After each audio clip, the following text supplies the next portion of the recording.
Så skal jeg endelig i gang med at lave mit projekt. I dag har jeg valgt, at jeg vil lave noget med tørre prydgræsser. De er skåret op i små stykker, og jeg skal lave en skål. Så jeg starter med at tage mine handsker på. Fordi lige om lidt, så bliver jeg lidt snasket, når jeg skal have det hele rørt sammen. Jeg har mine tørre materialer. Jeg har mit lim, som jeg har fortyndt lidt op med vand, så det nemmere kan glide ud over materialerne. Og jeg har gjort min form klar. Jeg har valgt at bruge sådan en flamenco-skal. Det giver sådan en flot rund facon. Og jeg har puttet plastik ind i den, så at det er nemmere, når jeg skal styre limprocessen, og det er nemmere, når jeg skal have emnet ud til allersidst. Så jeg er klar. Så tager jeg mit lim, og jeg ved ikke hvor meget, at det her materiale det suger. Det er meget forskelligt for meget lim, der skal på de forskellige materialer, så det er faktisk sådan lidt på gefyl hver gang, men efterhånden så bliver man lidt mere rutineret limer, og så har man lidt følelse med, hvor meget der skal på og sådan noget. Men i hvert fald så skal der lim på sådan, at alle materialerne bliver hvide, fordi når de er hvide, så ved jeg, at de er dækket af lim. Det er jo en af de her egenskaber, som limen har, det er, at den er hvid, når den er flydende. Og det kan jeg bruge, når jeg skal have lim på, fordi så kan jeg simpelthen se, når der er lim på tingene. Jeg hælder lidt lim på ad gangen,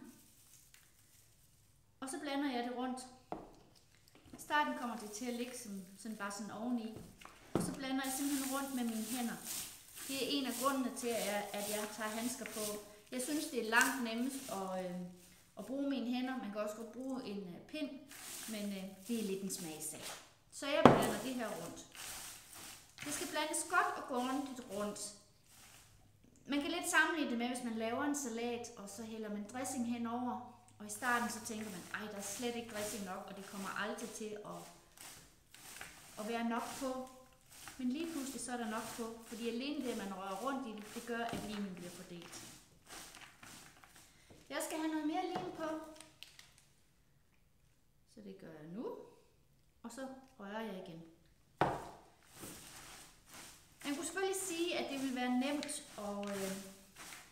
at bare hælde en masse lim på, fordi så er man sikker på, at der er nok på. Men man skal passe på, at der ikke kommer for meget lim på os. Når jeg er færdig og har taget alt mit materiale op i formen, så skal der helst ikke være noget flydende lim tilbage i spanden. Så derfor er jeg lidt sådan påpasselig med, hvor meget jeg putter ind.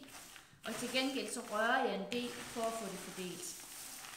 Grunden til, at der ikke bare må komme for meget lim på, er, at hvis det ligesom drukner i lim, så det er alt for meget lim, så kan det, når det tørrer op, så tørrer det op i sådan nogle plastikflager. Og så bliver det simpelthen grimt. Så derfor skal der være nok på, men ikke for meget. Jeg hælder lidt mere på. Græsserne her er noget af det, som faktisk suger en del lim. Derudover så har jeg en ret stor mængde. Lige nu ser det sådan her ud, men nede i bunden er det stadigvæk tørt, så jeg skal blive ved med at blande rundt.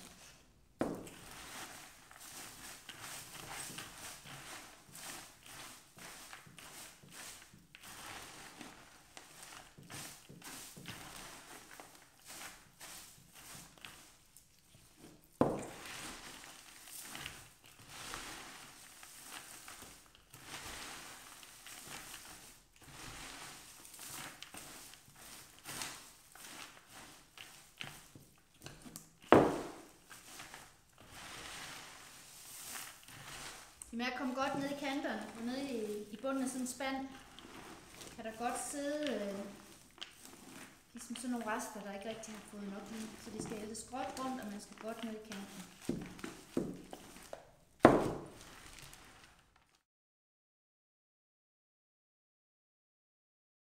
Jeg har en hel spandfuld her, fyldt med græs, der nu er dækket af lim. Og det skal jeg have op i min form. Så det fylder jeg simpelthen op i.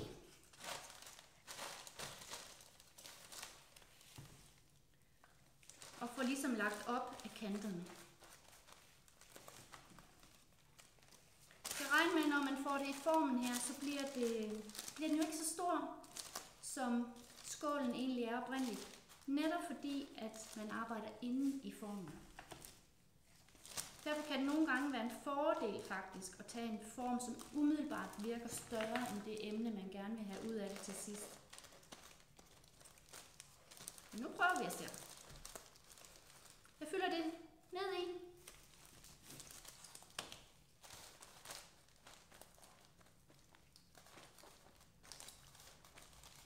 Klapper det en lille smule sammen, men ikke noget særligt. Det snyder lidt, at det ikke binder fra starten af, så man tænker, at det kommer aldrig til at holde. Men tro mig, limen skal nok få det til at hænge sammen.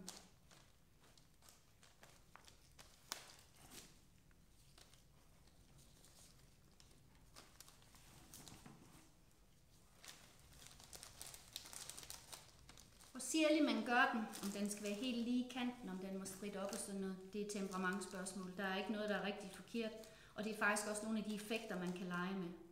Den her gør sådan en lille smule ulden, den må godt være lidt ujævn, men man skal også være opmærksom på, at det er jo limen, der får det hele til at hænge sammen, så man kan ikke lave det sådan fuldstændig åbent, fordi så er der ikke noget, det er jo ligesom i der hvor de rører hinanden, at det binder sammen. Så hvis det er helt åbent, så er der ikke noget, der kan få det til at hænge sammen.